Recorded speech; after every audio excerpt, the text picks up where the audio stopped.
Marco. Maybe an audio check. Hi, Esko. I hear you pretty far away and noisy, with background noise. I'll try to fix that.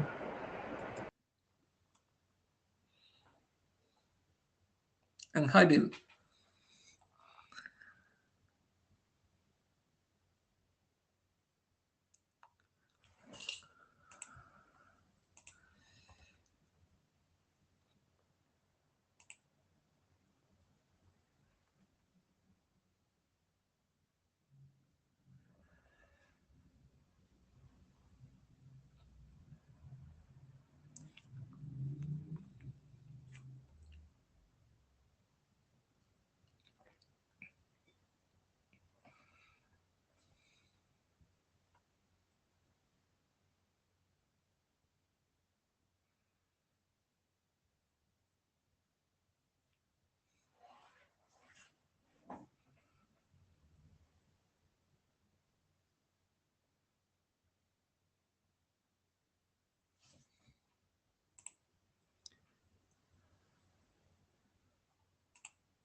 Okay, so being far past the hour, hi and welcome everyone.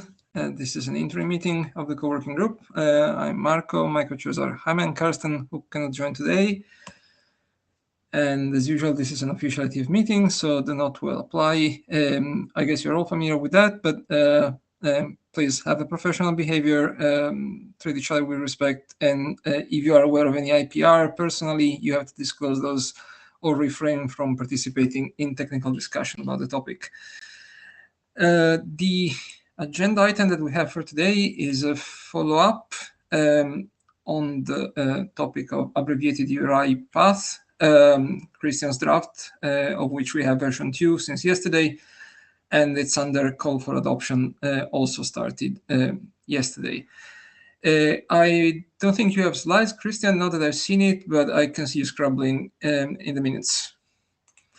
Yes, exactly. No slides, just basically giving a very brief verbal/notes update. Go ahead. Floor is yours. Okay, thanks. So last time we basically went through a first round of looking through the whole thing. And my homework was to address the points and then submit a -02 for working group adoption. There were two rather easy things. One is that this is now a standards track. The other being that I found a name that kind of probably fits hopefully fits the criteria better. That is URI path ABBER for abbreviation. The one thing I did not do was to change the behavior to be append strings by default and everything else is described as fancy, because one outcome of the discussion after reading the notes again was that EST can probably do better with just a bunch of registered numbers for the typical for the sub-resource that it defines. So rather than having, instead of compressed dot well-known /est and that followed by the literal CRTS, there could be just a compressed version of well-known EST CRTS, and the same for all the other typical for the other things that are mentioned in that document.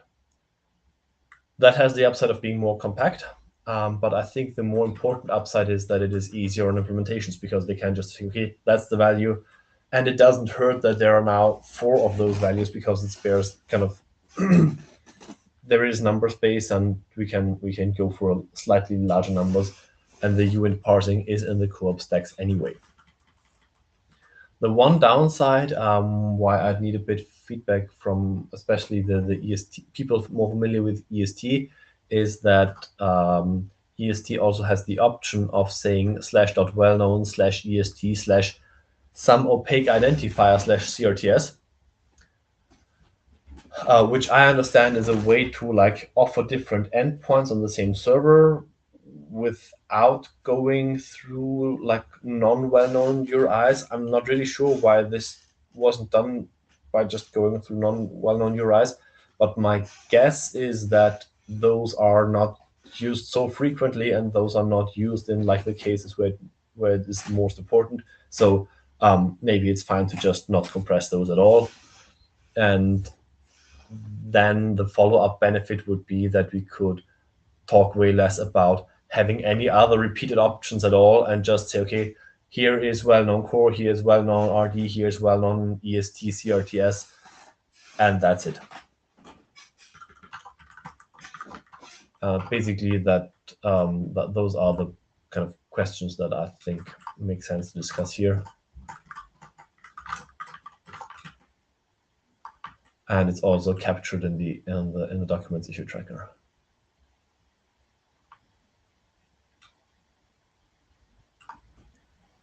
Yeah, one question, Christian. I think in a mail you mentioned changing the default behavior for the semantics of repeated option.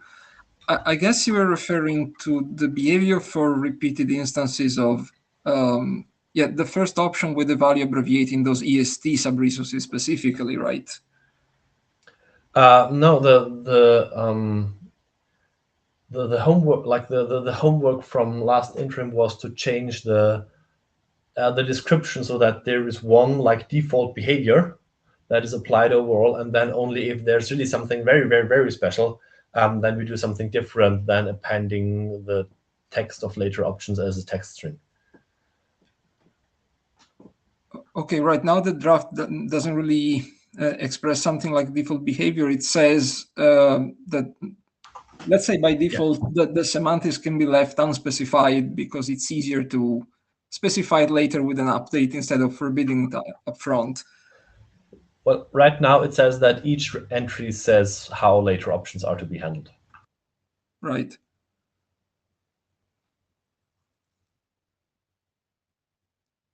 But do you prefer to define a single default behavior, in general for the option, whatever the abbreviated value, to be possibly overridden?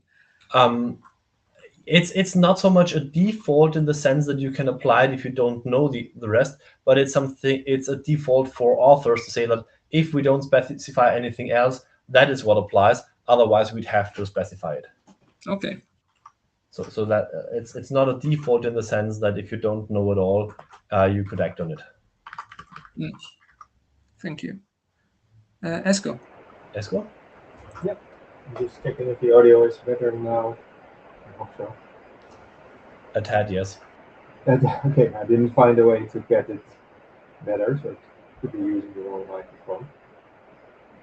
I didn't really catch the previous discussion completely about the defaults, but I do understand, so it's an option to basically force everyone that registers to specify, okay, how to handle the repeated options. And you can suggest a way to do it, but the person making the request still has to specify it. The other option is to be able to not specify it, as I understand, which might be a bit dangerous because then the person registering it doesn't think about it, and then you might get confused in there. What does it mean, the repeated options? You're really quiet, Esko. Just in case you can do anything, please raise your mic. Essentially, if no matter how we shape it, if the person if the registry entry doesn't say anything, effectively there is no repetition allowed.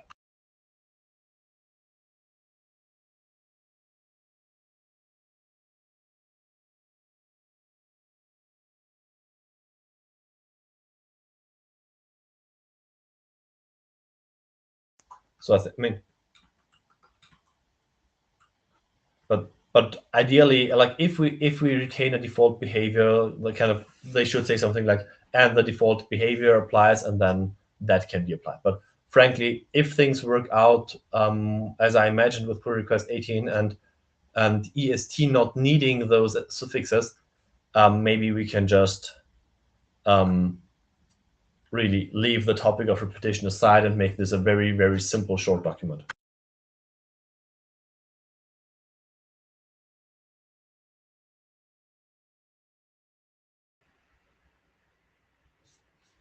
Okay, sorry, I didn't get a chance to fix the mic yet, so I don't know if you can hear me. It better was now. great now. Oh, okay, then it must be using the wrong mic somehow. Yeah,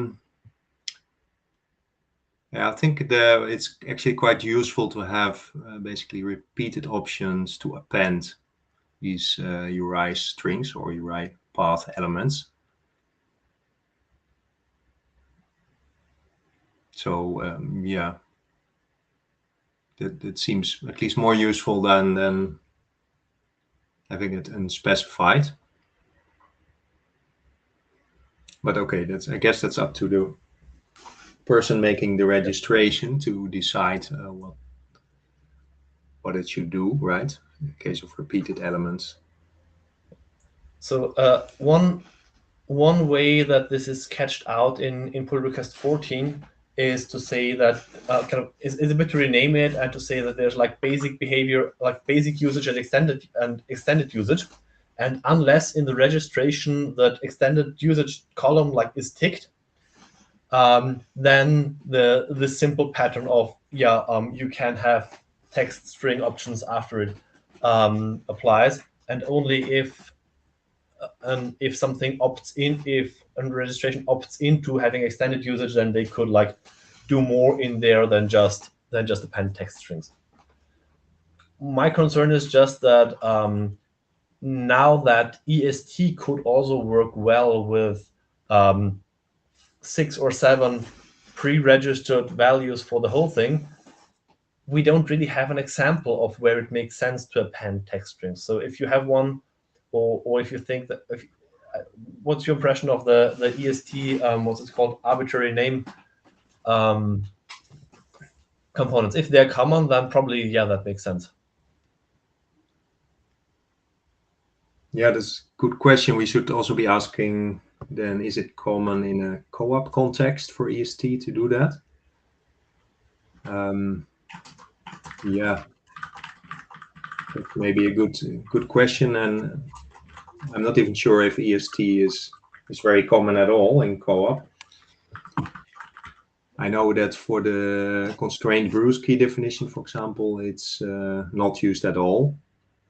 So it only uses the default EST paths and the default Bruce key paths.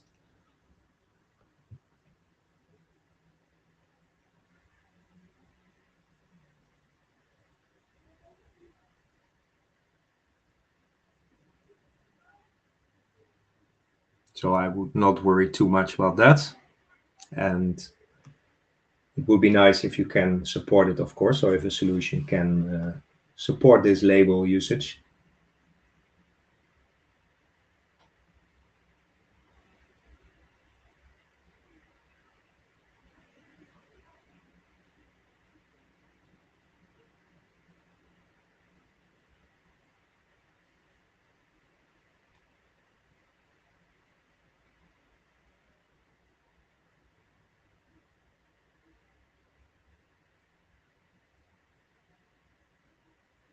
I think one other discussion point was what you just discussed. I think it was to basically register the complete path as a number. So for EST, like you could have number 300 and 301, 302, etc.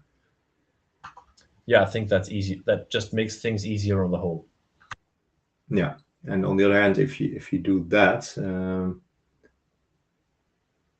there might be some issues coming up with extending, I think. So if you have another basically resource added later on within that EST namespace. Yeah, but that potentially not use that number basically. That added resource could just register another entry, and that's it. And ideally state from the onset that, yeah, like if you have it, use it.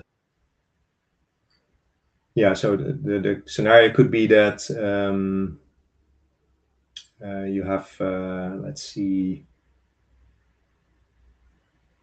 yeah, think about what could be a logical scenario. So it could be the case that the EST server doesn't support a new number that has been recently registered.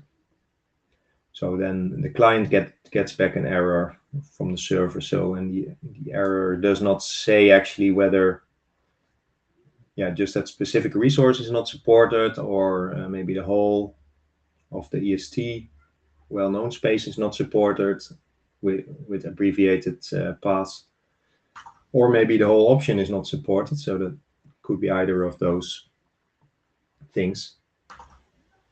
Yeah. So you kind of make it more complex. I think you get some possible deviations between versions.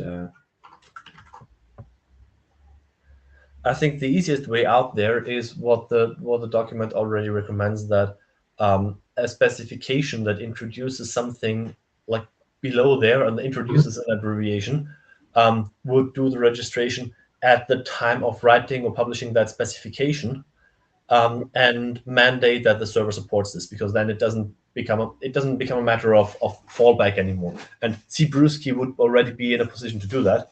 It's not a matter of fallback anymore, because the client can just rely on the server to support that, because it's part of the spec. Yeah. So you do get this thing, this assumption that in case of Brewski or EST, that the client basically talks to assumes that it's talking to a new server, or one that is aware of all the newest bells and whistles in the protocol. Well, if that resource is there, like either that resource is there, then it would have to support that number, or it's not there, and then can't help it by not compressing. Yeah. No, but I think the issue was then maybe like from the error response, then the client doesn't know what to do next, basically. So to use the complete path is maybe the only way to handle it. Try again with the complete path. But maybe the client would like to try again with a partly compressed path. So you can include generic well-known EST and then have a string appended to that. I wouldn't recommend having too much of the partially compressed options.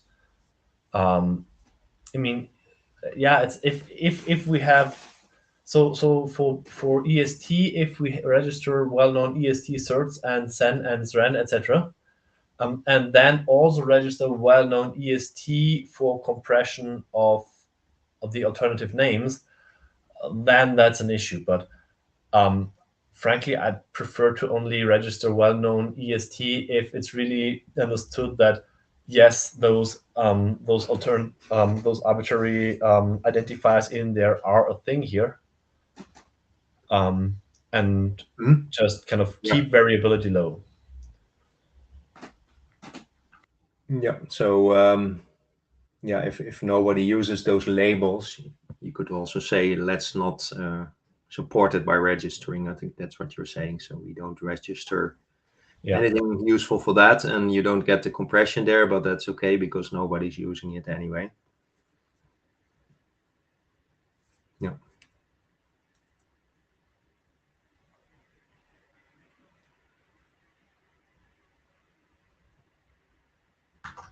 I mean, generally for applications where the abbreviation is not present from the onset, that fallback needs to be that fallback option of sending it all the way needs to be present. But as you said in your review mail, that's a case that should be supported, but only if clients opportunistically use it, which I hope to keep to a minimum. Like you might do that for well-known core if you know that like in your ecosystem this is widespread, or if you're using a standard where it's even required.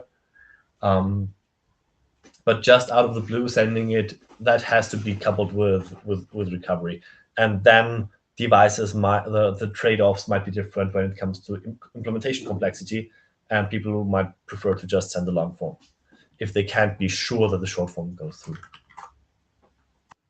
Okay, I think we have a Bill in the queue now. Hello. I have to confess that actually this is the first time I'm looking at this document, but it looks very interesting, Christian. Thanks. Let me ask a couple of questions because I just scanned through this and I might not be completely getting the point of this. So if I understand correctly, this option tries to shorten the URI paths. Is that correct? Is it a component Not or is shorten it the an URI application? paths, not shorten the URI path as a whole, but express the same URI path in a more compact way. Okay. So it's basically a serialization thing, not a URI thing. Okay. So and exactly what are the use cases for this? Is because I do see that you are looking at .well-known/core and so on and Brewski and ESD, but do you envision other use cases for this option? So the main use cases and what kicked this off was Brewski, because like once more one of the IETF authors complained that every other SDO could just do a /b and be done with it, and we can't do that. Core and RD are basically cheap catches, but I think they'll mainly be used in setups where it's understood from beforehand that probably this will be efficient. The one case where I think it will be more important is also ad hoc, because ad hoc went through great lengths to shave off bytes and fit within frame sizes, and then is run over co-op where the first message gets like 16-ish bytes just URI path tagged onto a otherwise short message. So that kind of that shaves like a third of the whole request size down.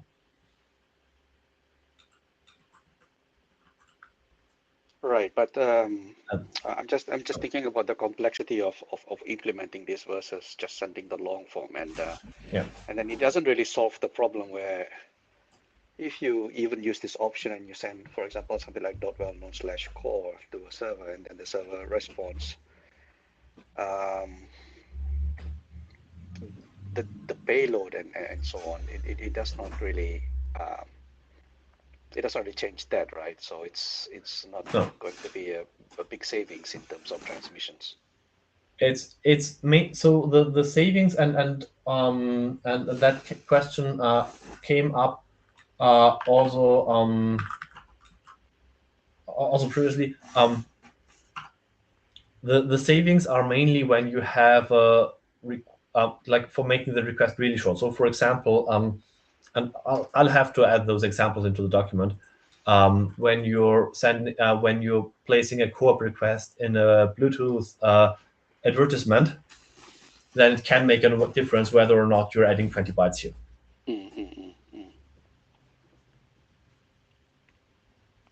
So depending on, but yes, this. Yeah. I mean, then in that case, so depending on your use case, then because you're now proposing a new registry, correct? So depending on use cases, either this registry has the possibility to remain really tiny or then really blow up with plenty of expanded paths. So that registry can kind of blow up with no ill effect, because a client is never forced to use this. Right. And a server only needs to know the values for the resources it already supports. Yeah. So and that even only if there is if it is mandated to do that. So for example, I envision that Brewski will probably do this. So along with its table of 3 entries of 20-ish bytes each, it carries an extra numeric value, and it will need to process that one option. But in terms of client complexity, I think what a constrained implementation would usually do is know beforehand, do I know that I can use this or not? If I know that I can use it, not even bother with a fallback and implement the kind of implement the request in terms of that request option and run with it, or it would not bother with it and just send the URI path. And on the host side, on the server side, it's relatively straightforward because the URI path processing mechanism is usually some kind of state machine that is fed options. And basically, this is just one more case for processing an option. And then if the URI path state machine is in the state of root path, then it jumps to well-known Brewski VS, and then goes on through the options. So if it helps, I'm about to implement that anyway. If it helps, I can try to get a before and after picture in terms of code size.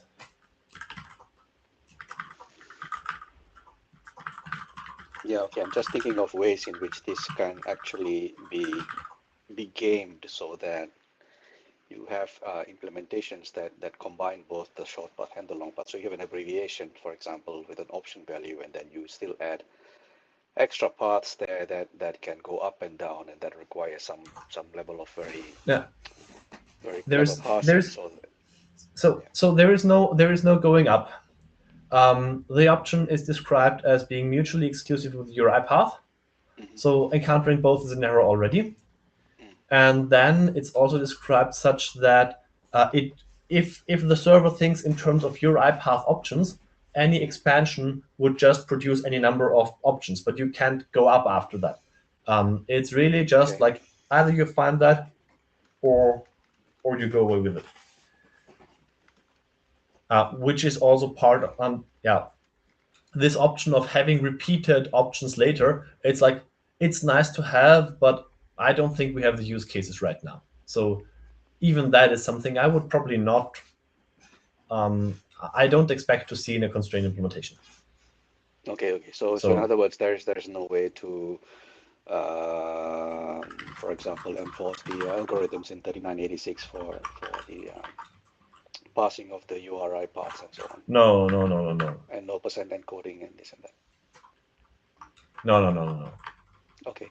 So my next question then is about whether this use cases even consider the URI paths to include, for example, query parameters. So can somebody, for example, register the option values for the expanded path includes query parameters?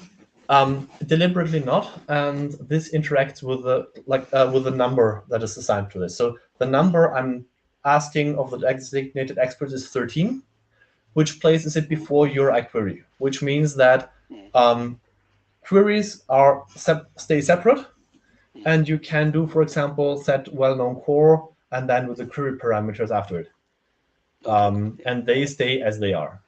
Okay.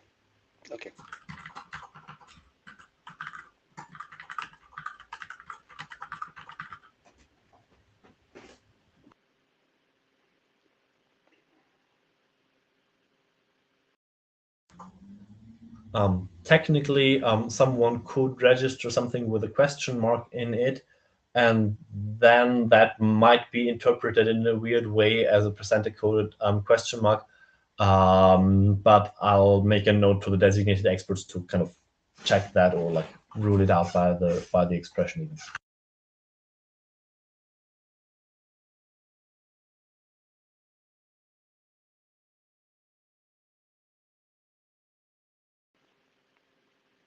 Yeah, I think as the designated expert for the core options registry, I'd like to see maybe having a slightly nicer name for this option. So okay, what's your preferred name? Well, I think Shop Inc. is a nice short option name instead of URI-path-ADDR.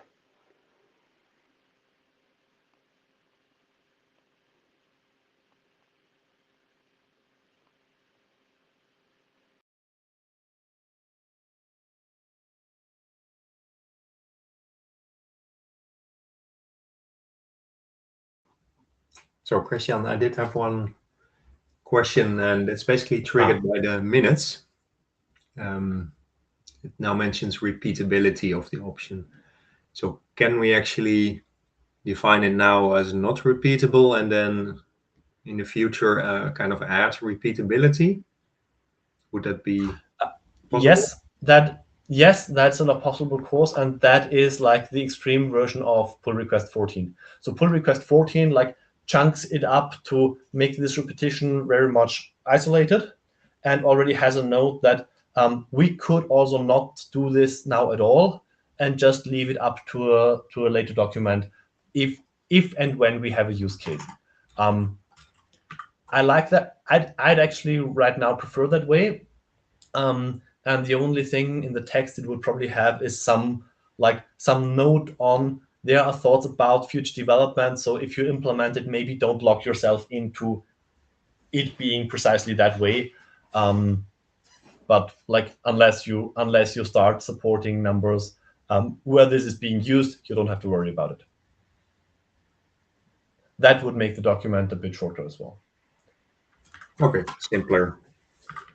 And that means that the implementers of today would need to basically send back the error for invalid option or something if they Yes. see it three times.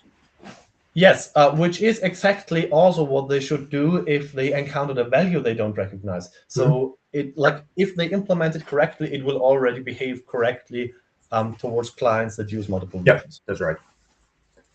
Okay.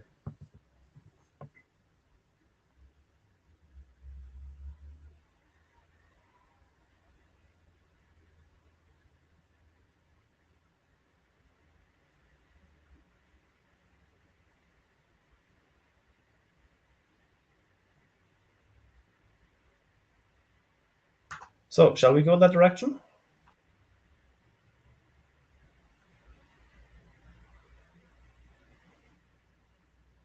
Yeah, that sounds good to me if we don't see a use case currently. Yeah, at most the arbitrary labels of EST, and like I haven't found anyone who uses them. Yeah, that's the one indeed.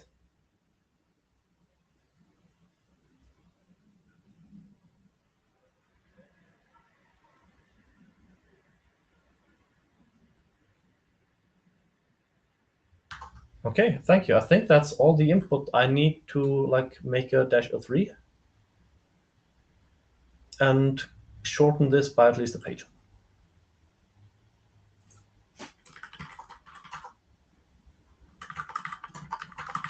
Thanks all, and please continue commenting in the working group adoption thread on the mailing list. Brief request on any comments there.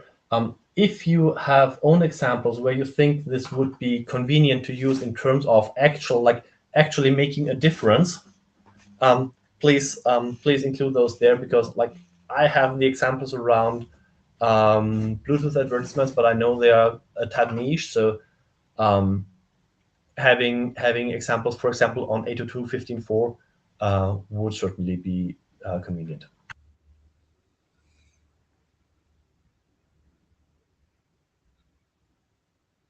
Yeah, I did have one other comment on the draft, just to ask if anyone considered using the option also in the response back to the client. So you could think of it as a way to signal support for short paths, which I think it would only be useful if there are some follow-up action. So if there's only a single request and one response and that's it, and then it doesn't make sense, it doesn't help. But if there is a sequence of requests responses, then actually the server could indicate this option like, hey, I'm supporting this number for the paths you just sent to me. But that, yeah, it only makes sense if the client didn't know that beforehand, right? So if there's some yeah, case I mean, the client doesn't know. It's like that's probably the most sensible way in which this could be used. The caveat, though, is that the option is critical and needs to be critical in a request, and it can't be non-critical in the response, and therefore, if the client didn't know the option at all, it will fail, and that wouldn't make the whole negotiation easier. And at any rate, like, I think this is best used without negotiation, or at most like some soft advertisement that, hey, by the way, that's the link, and here's the marker on the link that you could abbreviate, and that's it. Yeah, so that would be another option number if you want to do that, basically. Yeah, and personally, I think that's excessive. Yeah, it's a bit too much indeed. Okay.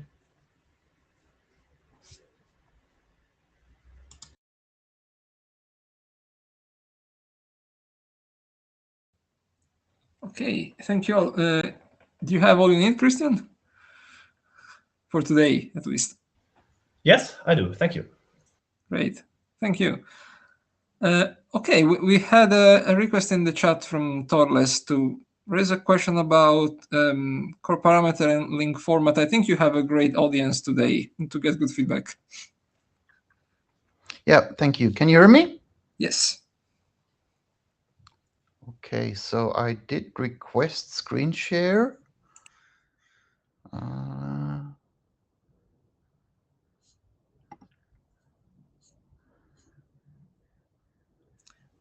So I granted it. It should be coming up. Yep. Yes, there you go. All right, so this is about a draft we have in Anima, which is doing a bunch with its own IANA registries and using also the core signaling as one option. And so we've been discussing on the core parameters list how to best capture the need that when they're in the future core resource type requests for the IANA core resource type, resource type registry that extend the Brewski protocol suite, how we make sure that it's clear what the requirements then are. And so it seems as if the, let me see if I can change to the registry over. Is that shared? Can you now see the resource type target attribute value? We still see the same as before. Okay. Just core parameters, okay. yellow highlight thing. Okay. Yeah, now it's the registry. Right. So there is basically this range table, but in our understanding, that is not actually changes in that are not just IANA registration process, but that table purely comes from RFC 6690 specification. So it's just a more an explanation of the processes to use for entries into the actual registry table below. And so that means if we want to get an added entry in that range table, then we need to update RFC 6690.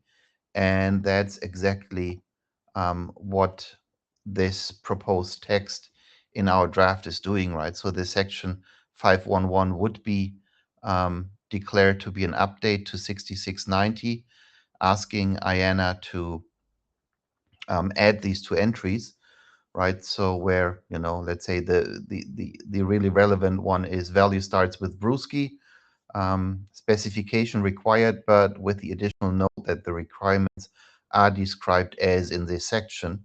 And that's exactly the paragraph below it, which basically specifies that, the specification should comply with the discovery methods described in this document and accordingly also be registered together with its extensions in the new registries for Brewski specifically that we're setting up with this document.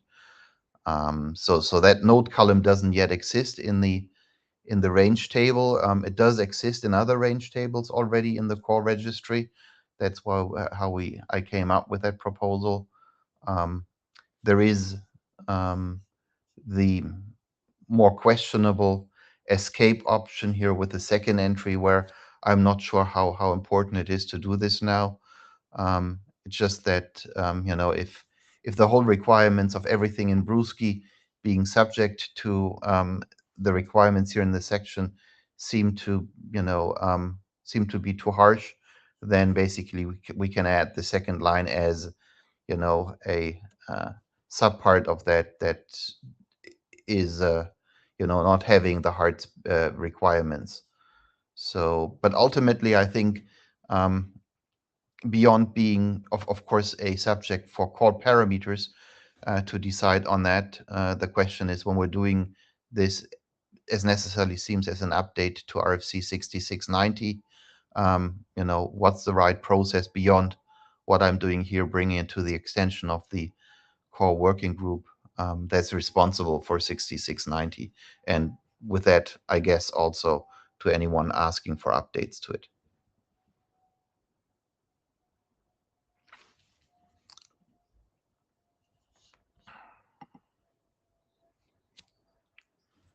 Thanks, Torres. Christian.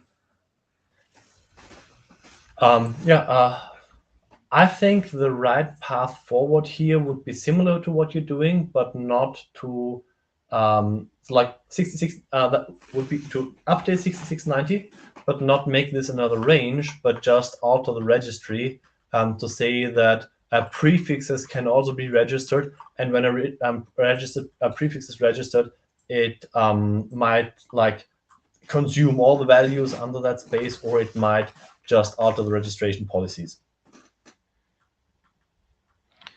so that the next document that needs this does not need to do the same thing. Okay. So really, but I guess adding a range entry into the actual registry. So let me switch over to the registry. So that hasn't been done yet. No. So I guess that might require an actual update to 6690. Would that be better be done in a one-page separate document, or would that? Personally, I think it's better done here as like bycatch to do it properly. Yes, it could be a one-page document, but I think that's the kind of thing we can reasonably do in an appendix. I mean, the document that you're writing is for IETF review, right? I didn't catch the name of the document on the track. Yeah, Bruce, probably IETF review. Okay, it's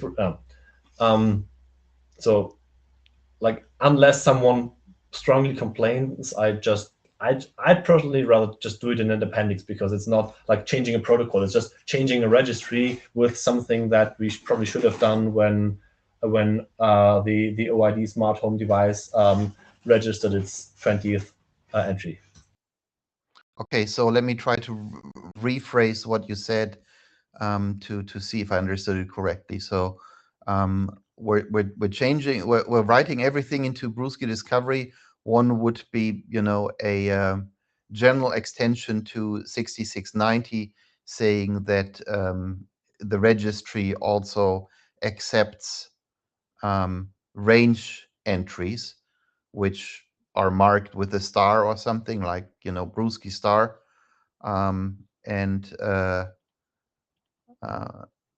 which allow to specify in the reference requirements for any actual entry that matches this, and that would be in an appendix to the document itself, because it's kind of outside the scope of Brewski Discovery in general. So, and then the actual IANA registration would not ask for the two entries described to go into that range table, but just into the main table.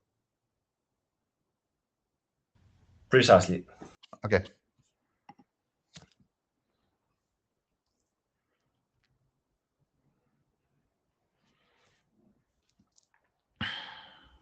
So maybe I can ask a question on that. So yeah, the question is maybe what would be the review procedure then for adding a whole range? So we could have something like specification required, so that also outside third-party SDOs can claim their range. Or it could be this basically IETF review, which needs to complete procedure to RC before you can get a range. And I guess in that way would be really equivalent to updating 6690 every time you register something, or at least I don't see much difference there.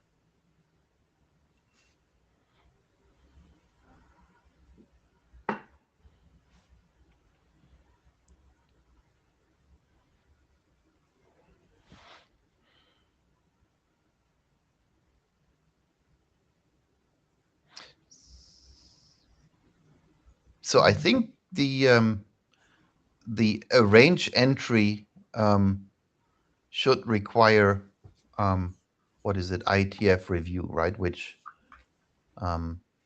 means an RFC.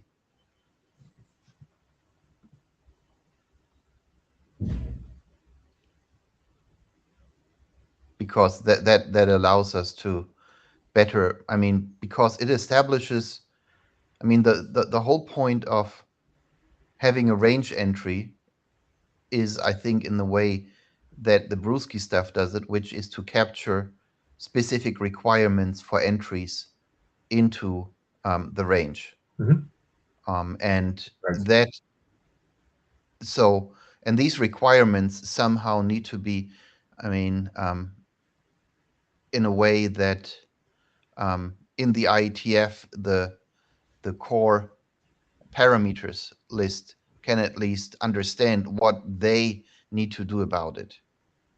And so making that solely based on an external document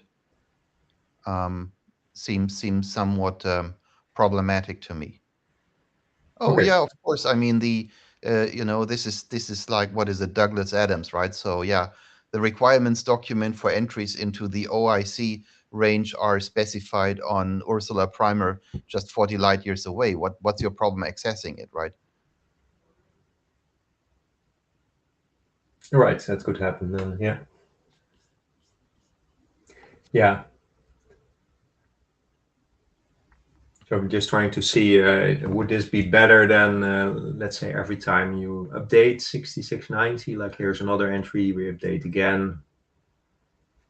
That, So yeah, you get like a stack of updates in theory, right? So I mean I would say there is maybe or maybe not a third option, which I'm trying to remember if I did ask Ayana about that already, which was to make the range a proper Ayana registry, which means that entries to it would not require an update to 6690 anymore, but could basically be done with exactly the processes we want, but it would be separated from, would stay separated from the main table. One of the problem of the main table is that, like any registry table in IANA, it can be sorted by any column. I'm not sure if that is very useful if you're talking about ranges, because I mean the semantic would still have to be your however you sort it, you need to look for the longest prefix. But in any case, I don't think that IANA right now could change the range table to a proper registry without, restructuring it somehow.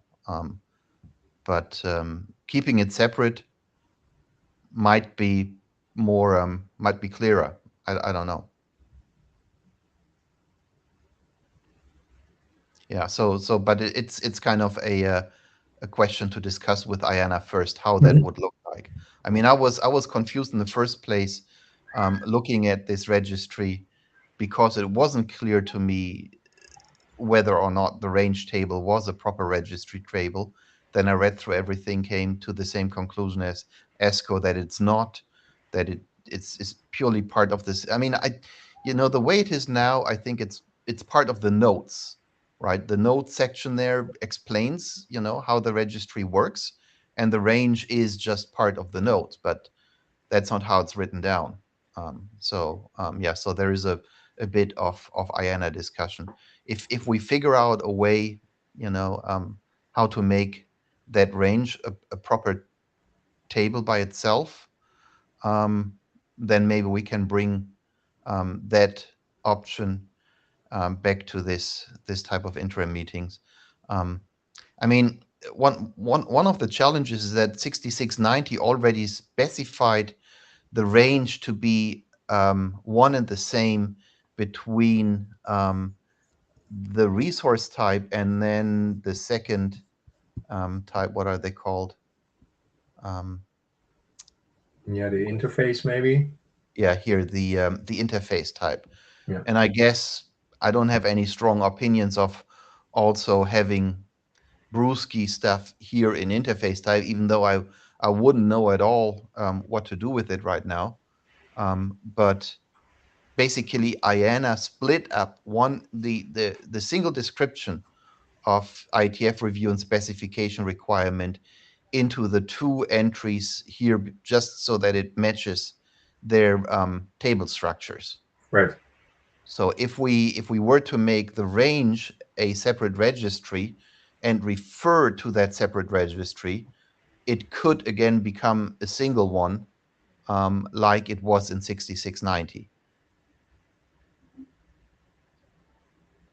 Okay, I see what you mean. Yeah, there are some options there. So you could, if you have a separate registry for the ranges, you could kind of take that out of here and basically reuse it in RT and in IF. Yeah, and then the note section would say that assignments for this interface table need to comply with the registration procedures outlined in the registration procedure registry. So that would be the structured alternative. Yeah, there is a sort of disadvantage there that you make things more complex, I think, by adding a level, sort of a new level of indirection in that case. So now it's more clear and simple and nicely together. So if you're only interested in the if IF registry, then you only need to look there. And you don't need to look at another table that talks about ranges. But yeah. Yeah, I mean, a brief minute take to interrupt. Esko, I wasn't sure of which of those you consider clearer. Yeah, so one is at least simpler. So that's basically how it's done now. So you don't need to go to a separate table that defines ranges. The ranges are kind of nicely linked together here if you are looking at the IF registry or the RT registry. So that's at least simpler. The question is which one is better or more flexible. That's another point. It's at least simpler for the casual reader of the registry.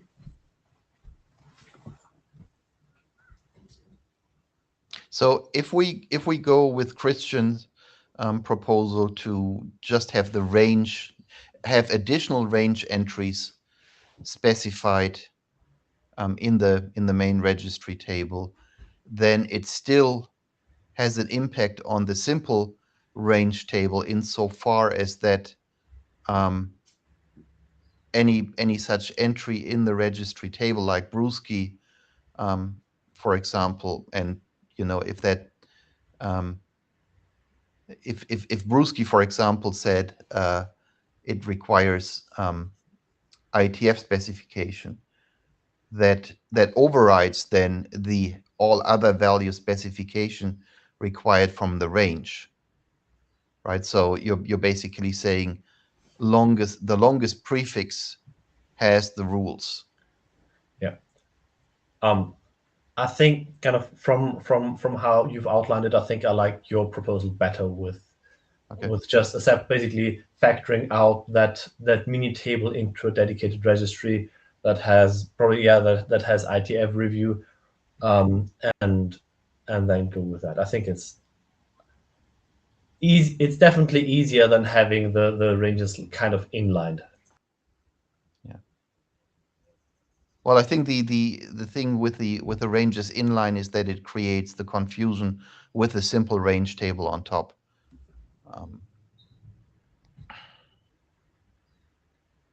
Okay, I can try for the next time to come up with that text proposal. Maybe also check briefly with IANA as to whether they're happy with having the range deferred to a registry they maintain. Yes, as long as we specify it as a new registry, that should be fine. But yeah, I mean there are a couple of other things that I'm waiting for reply from Barbara. I'll need to ping her again. You folks have some nice sub-registry stuff, which I got completely conflicting answers from IANA about. Trying to remember, they were somewhere further down. So, I think sub-registries are kind of deprecated these days, if I remember correctly. Yeah, there are some forms of doing registries, but the registry I was trying to find here is from 2014, if I remember correctly, and IANA just told me that only stuff from before 2006 or 7. Here, I think this is it, the COAP codes, right? So there is this COAP code, and then there are sub-registries, COAP method codes, and COAP response codes. And that actually is a nice thing, but it's not clear to me what IANA thinks about this today. But that's a different question. So let me not go into this right now here. Okay. Any more opinions on this? Otherwise, I'll go as just discussed with the Christian.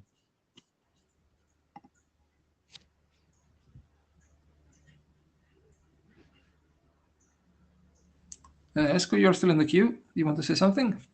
No, I can move myself out again. All right.